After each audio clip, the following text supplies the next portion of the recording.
Do you know that feeling when your world just stops?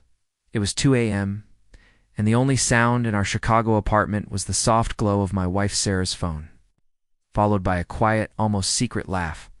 A laugh I hadn't heard directed at me in months. My heart didn't just break. It felt like it shattered into a million tiny ice-cold pieces.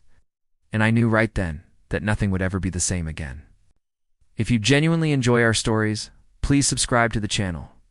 Tell us where you're from and what time it is right now. It's always fascinating to know how far our story flows. For 5 years, Sarah was my everything.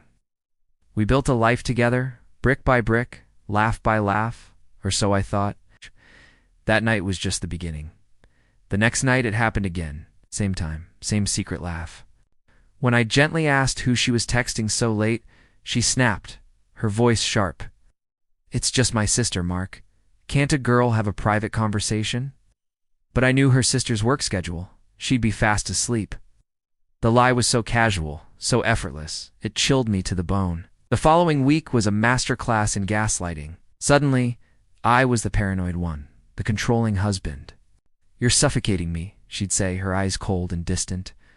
She started dressing up more, not for our date nights, which had stopped happening, but for drinks with the girls. The perfume she wore was new, a scent I'd never bought her.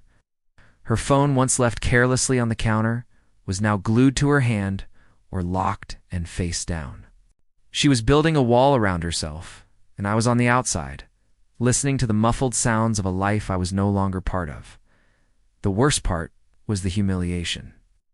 One evening, we ran into some of her work colleagues. A guy named David, smug and overly familiar, put his hand on the small of her back.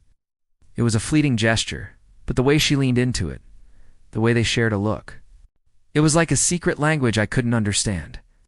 They thought I didn't see. They thought I was a fool. That night I went for a drive along Lakeshore Drive, the city lights blurring through my tears. The weight of her betrayal was crushing. I parked by the lake, the cold Chicago wind whipping against the car, and I just broke. I screamed until my throat was raw, pounding the steering wheel, a hollowed-out man in a city of millions. But as the sun began to rise over Lake Michigan, something inside me shifted. The grief, the gut-wrenching pain, it didn't disappear. It crystallized, turned into something hard, sharp, and focused. Revenge. Not a petty screaming match, but a cold, calculated dismantling of the life she was trying to build on the ashes of ours. Ow. My sadness turned into fuel. She wanted to play games. Fine. I would write the rule book. My first move was quiet. I installed a keylogger on our shared home computer. Felt wrong, a violation of privacy, but she had already burned that bridge. The password to her secret email account was pathetically simple. Her new favorite perfume brand and David S. birth year. What I found was a treasure trove of deceit. Hundreds of emails, explicit plans, intimate photos, and worse, ridicule. They mocked me, my job, my mannerisms, the way I thought we were a team. But the real bomb was financial. She had been siphoning money from our joint savings account into a private one. They were planning a trip to Italy, using the money I had been saving for a down payment on a house, our house. The plan began to form in my mind, a dark and intricate web. I contacted a lawyer, the best divorce attorney in Chicago, and laid everything out. He was methodical, almost impressed by the evidence I'd gathered. We set the legal traps. I moved half of our joint savings into a new account, in my name only exactly the amount that was left after her secret withdrawals.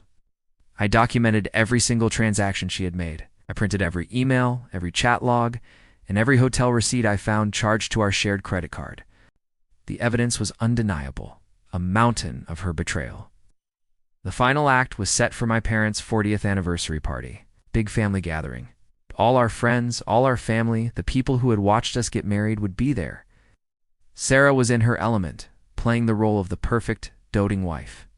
She even gave a touching speech about love and commitment, her eyes scanning the room, landing on me with a flicker of, was it pity? David was there too, invited as her work friend. They were so confident, so untouchable in their bubble of lies. After her speech, it was my turn. I stood up, holding a microphone. I started by thanking everyone for coming, my voice steady. I talked about my parents' incredible journey of love and loyalty, Then I turned my gaze to Sarah. Loyalty, I said, letting the word hang in the air. It's a funny thing. Some people think it's optional. I saw a flash of panic in her eyes. David shifted uncomfortably. I didn't raise my voice. I simply began to read. I read excerpts from her emails to David. I read out the dates and amounts of the money transfers. With each word, the room grew colder, the silence more profound. Her face went from confused to pale to crimson. Her parents stared at her, horrified. David looked like he wanted the floor to swallow him whole. He finished by holding up a single piece of paper. This is a copy of the divorce petition that was filed this morning, citing adultery and financial fraud.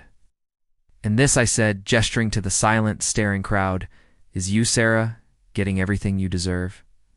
I dropped the microphone. There was no applause, only a thick, heavy silence. She didn't scream or cry. She just stood there completely and utterly destroyed.